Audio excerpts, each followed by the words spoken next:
Help! The villager hollered at the top of her lungs as she hauled on the bell's rope, ringing it loud and clear. Help!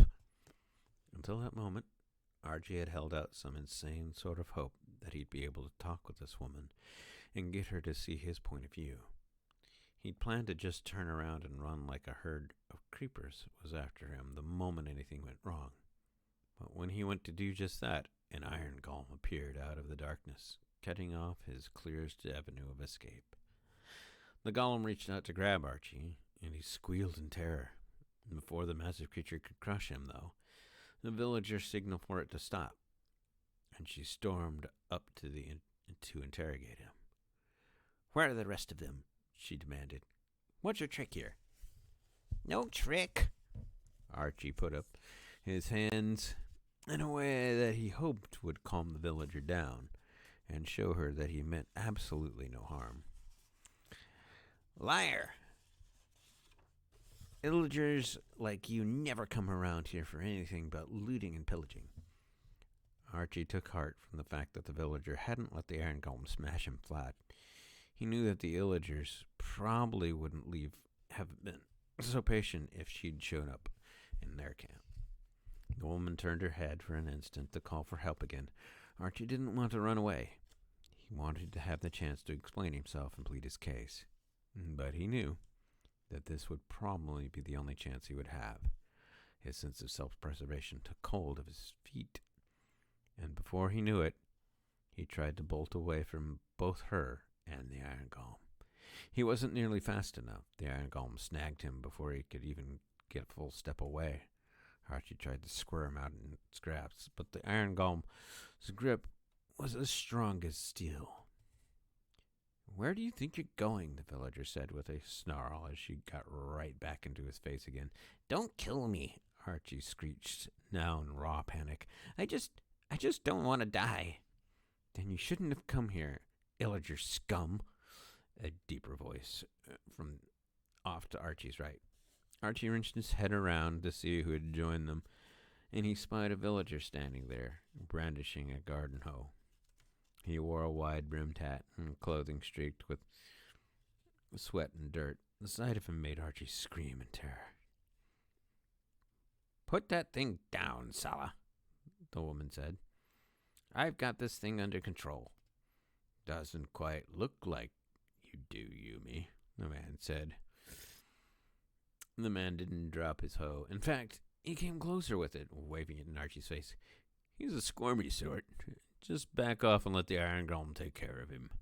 This isn't your standard sort of illager here. He seems smarter than the average ones," Yumi said, leaning over and hissing in Archie's ear.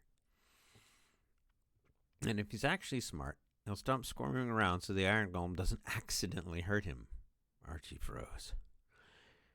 A handful of other people appeared behind Sala, wearing looks of fear mixed with anger. They were upset about being woken up in the middle of the night, and they were ready to run whoever had caused that out of town. Archie glanced back over his shoulder slowly enough not to make anyone think he was trying to escape, so he hoped. The iron golem loomed over him with an unblinking eye, and Archie realized exactly how much trouble he'd gotten himself into. Archie slumped to his knees. "I'm sorry," he said meekly to Yumi. "I didn't mean to cause any trouble." The woman knelt down so she could see his face. She wasn't a big woman, but Archie was an even smaller illager. "Get away from that creature, Yumi," Sala said, gruff and angrily still. "The iron golem can take care of it." Despite himself, Archie reached up and grabbed Yumi by the arms. "Please, no. Don't let it hurt me." The woman looked at him, and the fury in her face melted. You're not much of a threat, are you?" Archie shook his head, slow and sad. Then he closed his eyes, braced himself, and waited for the end. He supposed it might be better this way, after all. His tribe had kicked him out, and he had nowhere to go. If the undead had caught him, it would surely have been worse. Yumi stood up, leaving Archie alone on the ground. Although he tried not to, he began to silently weep. Tears leaked from his eyes and ran down his face to drip on the ground beneath him. Yumi, Sala said, get clear. Shut up, Sala, Yumi said as she stood up. This little guy hasn't done anything wrong here today. Archie blinked, opened his eyes, astonished that he was still unharmed. He wondered how much longer that might go on, but he didn't dare get his hopes up. Not yet. He woke up the entire village, Sala said, frustrated and spluttering. He was going to burn the whole place to the ground. Yumi snorted at that. Do you see a torch in his hand? Sala hesitated. He peered down at Archie and at the path he'd made from Yumi's place to where the iron golem had grabbed him. He pointed to a torch burning just outside her door. Is that not a torch? Nice try, Yumi said. That one's mine. Sala frowned. So you would have taken it and burned down your home. Yumi barked an outright laugh this time. From me? She pointed down at Archie. That little thing. How well do you think that would have gone for him? He practically ran at the sight of me. He's an illager, Sala said. They're like mice in a house. Where there's one, there's always more. Yumi spread her arms wide and gazed out to the night. They must be hiding awfully well, then, far out of sight, maybe many miles from here. How clever of them. Sala pulled back his hoe and let the end of the handle in the grass. Well, what are we supposed to do with him, then? We can't let him go. Yumi pursed her lips at the man. Why not? Sala gestured out of the dark at the imaginary horde of villagers waiting to pounce and pulverize the village. Because he'll bring them all back to kill us. Yumi rolled over so hard that Archie feared she might fall over backward. Do you think the illagers don't already know where to find us? You know they do. They used to come and raid our little village all the time. So our location isn't exactly a secret, is it then? They could do it again. They've barely even tried since the heroes started making regular stops through here, Yumi said. Sala let out a dramatic groan. Do you see any heroes around here now? Yumi stared straight at him and shook her head. Not a one. Sala's face flushed red. Now Yumi. Don't now Yumi me, Sala. You might be in charge of the village, but you're not in charge of me. He opened his mouth to protest, to say something like, but you're part of the village, before he could actually say any words, though. He thought better of it and clammed his lips up tight. Satisfied, at least for now, Yumi peered down at Archie again. Are you going to hurt anyone here? Archie shook his head violently. Are you going to bring anyone else here to hurt us? Archie shook his head again. What are you going to do if I let you stand up? Archie's mind went blank. He had no idea how to answer the question. He'd been so absolutely convinced that the end was here that his brain hadn't allowed him to think any further than that. I don't know, he said, barely edged above a whisper, but she could hear him just fine. She put out her hand to him to help him up. Well, she said, let's find out. Archie stared at her for a long moment and then reached up and took it. She hauled him to his feet, and he stood there shaking. He glanced around to see that a crowd of villagers had now assembled around him, including a couple more iron golems. At a gesture from Yumi, the one holding Archie by the collar set him free. After a moment's reflection, Archie realized why. They were giving him a way out, if he wanted to. He could spin on his heels and flee into the darkness. That would have been an easy answer for everyone involved. Archie would disappear into the night, supposedly returning to wherever he'd come from, and the villagers would go back to sleep, safe and warm in their beds. In the morning, he'd be nothing but a memory to them, something they'd grumble or crack jokes about over breakfast, and forget soon enough. Archie shuddered as he stared in the darkness. When he turned back to the villagers, he saw everyone there gazing at him, waiting expectantly. Some glared at him with hatred in their eyes. Others watched him in wonder, not sure what to expect from him. Yumi, though, wore a wry smile on her face. She held a hand to him, low but open, her palm up. He reached out for it. "I have nowhere else to go," he told her. "Can I please stay?"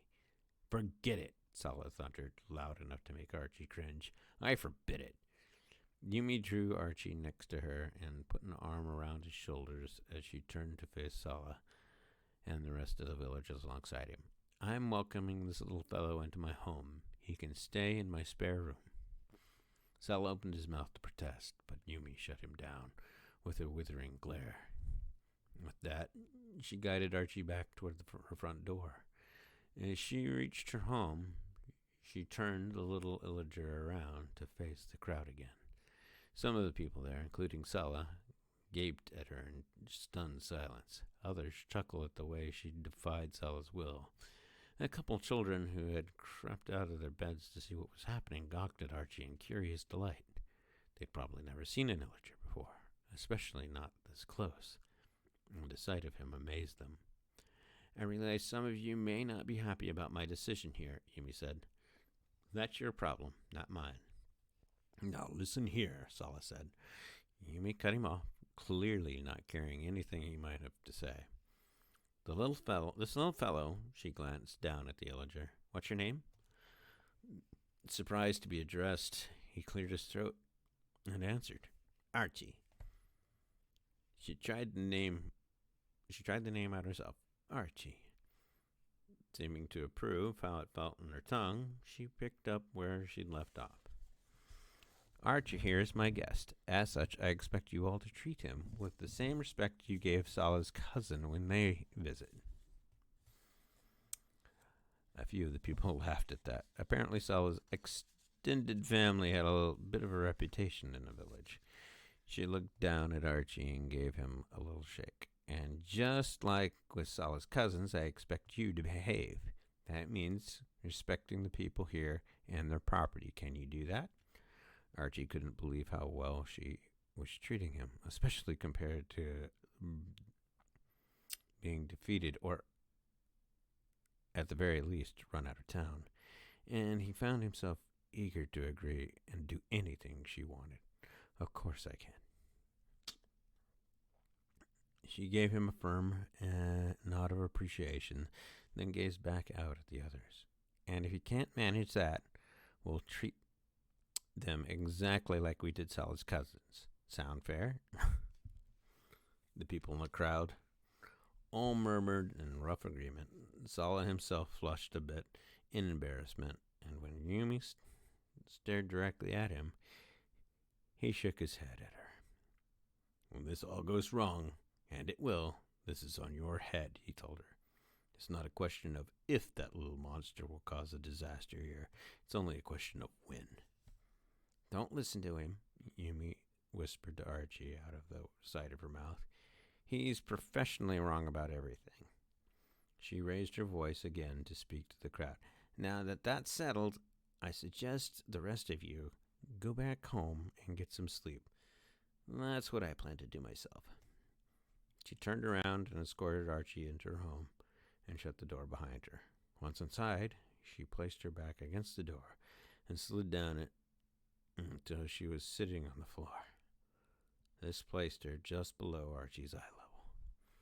Yumi took a moment to rub her face with her hands before she regarded Archie again. "You're one lucky beast," she told him. "Thank you," he said, feeling truly grateful to her. "I really didn't have anywhere else to go. If you'd sent me back into the woods, you'd probably have been finished off by morning," she finished for him. Of course, that's exactly what Sala and maybe half the town was hoping for. Archie nodded. He couldn't blame any of them for that. He knew the illagers sometimes tried to raid villages and didn't seem to succeed all that often, just when the villagers grew careless about protecting their homes, but he could see how they would make the villagers hate his people. I'm not too fond of other illagers myself, Archie said. Yumi marveled at him for a moment. What in the world did you do to get them to kick you out? Archie's shoulders slumped. The last thing he wanted to do was relive that, even for someone who'd taken such a huge risk for him. Don't worry about it, she said, as she pushed herself to her feet. That story can wait for another day.